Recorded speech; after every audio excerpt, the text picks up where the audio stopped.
remember walking across this yard on what seemed to be a random day, my head down, lost in my own world of issues, like many of you do daily. I'm almost at the center of the yard. I raised my head and Muhammad Ali was walking towards me.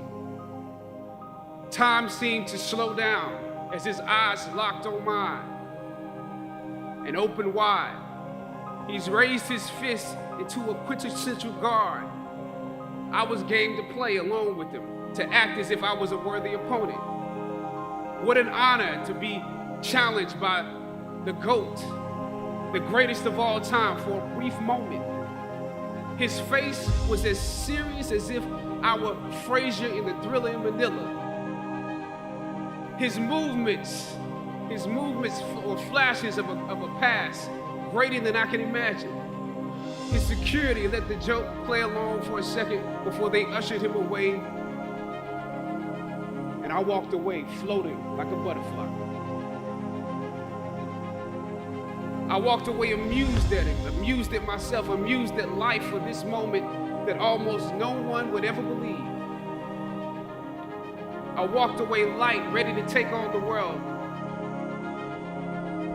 The dynamics of positive and negative seem to exist in extremes. Throughout ancient times, institutions of learning have been built on top of hills to convey that great struggle is required to achieve degrees of enlightenment. Each of you had your own unique difficulties with the hill. You know, sometimes your grades don't give a real indication of what your greatness might be. Some of you went through something traumatic. You made it to the top of the hill, but not without scars and bruises. When completing a long climb, one first experiences dizziness, disorientation, and shortness of breath due to the high altitude. But once you become accustomed to the climb, your mind opens up to the tranquility of the triumph. Oftentimes, the mind is flooded with realizations that were for some reason harder to come to when you were at a lower elevation. At this moment, most of you need some realizations because right now you have some big decisions to make. Right now, I urge you, in your breath, in your eyes, in your consciousness, invest in the importance of this moment and cherish it. Look down over what you conquered and appreciate what God has brought you through. I was on a roll when I entered the system of entertainment. In my first New York audition for a professional play, I landed the lead role. From that play, I got my first agent. From that agent, I got an on-screen audition. It was a soap opera. I scored that role too. I felt like Mike Tyson when he first came on the scene, knocking out opponents in the first round. With this soap opera gig, I was already promised to make six figures, more money than I had ever seen. I was feeling myself. Once I saw the role I was playing, I found myself conflicted. The role wasn't necessarily stereotypical. A young man in his formative years with a violent streak pulled into the allure of gang involvement. That's somebody's real story. Never judge the characters you play. That's what we were always taught. That's the first rule of acting. And any role play, honestly, can be empowering. But I was conflicted because this role seemed to be wrapped up in assumptions about us as Black folk. The writing failed to search for specificity. Plus, there was barely a glimpse of positivity or talent in the character, barely a glimpse of hope. I would have to make something out of nothing. I was conflicted. It was just my luck that after filming the first 2 episodes, execs of the show called me into their offices and told me how happy they were with my performance. They wanted me to be around for a long time. They said, if there was anything that I needed, just let them know. I decided to ask them some simple questions about the background of my character, questions that I felt were pertinent to the plot. Question number 1, where's my father? The exec answered, he left when you were younger. Okay. Question number 2.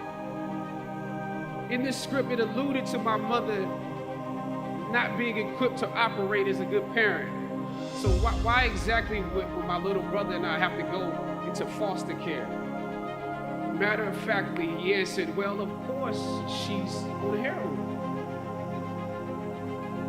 That could be real out here.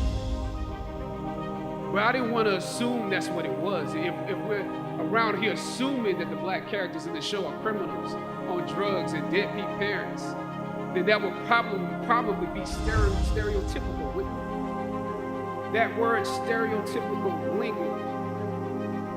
He slid my resume back in his desk and said, thank you for your concerns. We'll be watching. I left the office. I shot the episode I had come in to shoot on that day. Probably the best one I did out of the 3 because I got what was bothering me off my chest. I was let go from that job on the next day. A phone call from my agent. They decided to go another way. The questions that I asked set the producers on guard and perhaps paved the way for a less stereotypical portrayal for the black actor that stepped into the role after me. As the scripture says, I planted the seed and Apollos watered it. But God kept growing. God kept it growing. Yet and still, when you invest in a seed, watching it grow without you, that is a bitter pill to swallow. A bitter pill. You would rather find purpose than a job or a career. Purpose crosses disciplines. Purpose is an essential element of you. It is the reason you are on the planet at this particular time in history. Your very existence is wrapped up in the things you are here to fulfill. Whatever you choose for a career path, remember the struggles along the way are only meant to shape you for your purpose. I don't know what your future is, but if you are willing to take the harder way, the more complicated one, the one with more failures at first than successes, the one that has ultimately proven to have more meaning, more victory, more glory, then you will not regret it.